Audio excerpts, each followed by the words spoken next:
Alors, le vélo, il est constitué d'une partie purement vélo, comme un vélo traditionnel.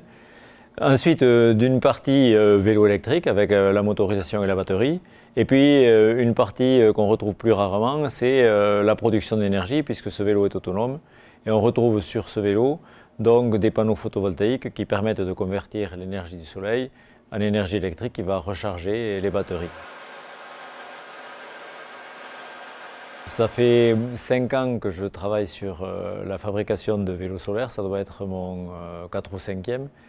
Et l'expérience accumulée avec la fabrication des premiers me sert aussi pour celui-là. Il y a à peu près 12 mois de réflexion, même plus 15 mois.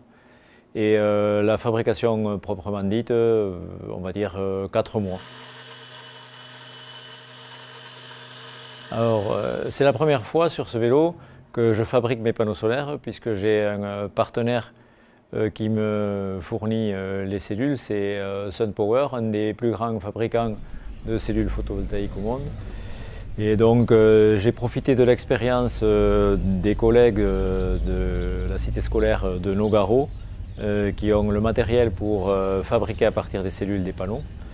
Donc j'espère avoir un rendement supérieur à ce que j'avais jusque-là. Et puis aussi j'ai pu les faire réellement adaptés à mon vélo. Sur le vélo avec lequel nous allons partir, nous disposerons d'une puissance crête de 540 watts, en sachant que le maximum autorisé par le règlement pour un tandem est de 550 watts.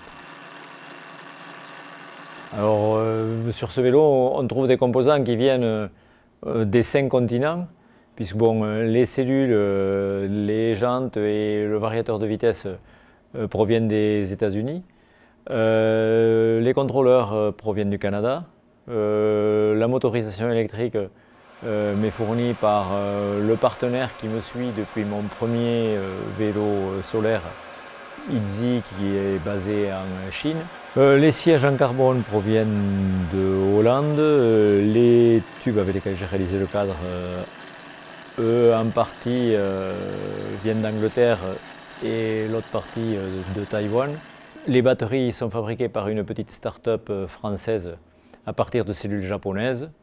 Et puis après, les périphériques et les accessoires me sont fournis localement par des vélocistes de Pau, de Tarbes. Alors, c'est un peu compliqué à définir. Bon, le poids du vélo à vide va être autour de 70 kg. Il faut ajouter le poids de mon fils Yann et puis le mien, donc on va rajouter grosso modo 160 kg de plus. Il va falloir quelques bagages, donc on va dire qu'on va avoir un véhicule en ordre de marche qui va peser autour de 250-260 kg. Alors la réalisation de ce vélo, ça a été un travail d'équipe. Il y a beaucoup de personnes autour de cette réalisation.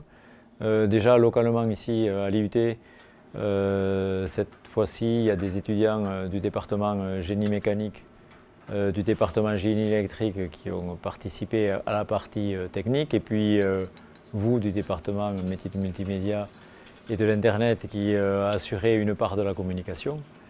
J'ai des collègues de l'IUT qui sont aussi impliqués. Une start-up locale qui fabrique des prototypes de vélos basés à Lannemezan et qui m'apporte une aide logistique, des conseils et qui met à disposition le matériel, les machines spécifiques pour fabriquer notamment le cadre. Et ensuite, parmi mes partenaires, il y a des techniciens qui m'apportent des conseils par téléphone pour finaliser la mise au point. Mais je dois dire que ce vélo, s'il est comme il est, seul, j'y serais pas arrivé. C'est le fruit d'un travail en collaboration avec, on va dire, une bonne 50aine de personnes qui ont gravité autour de ce projet depuis maintenant quasiment 1 an.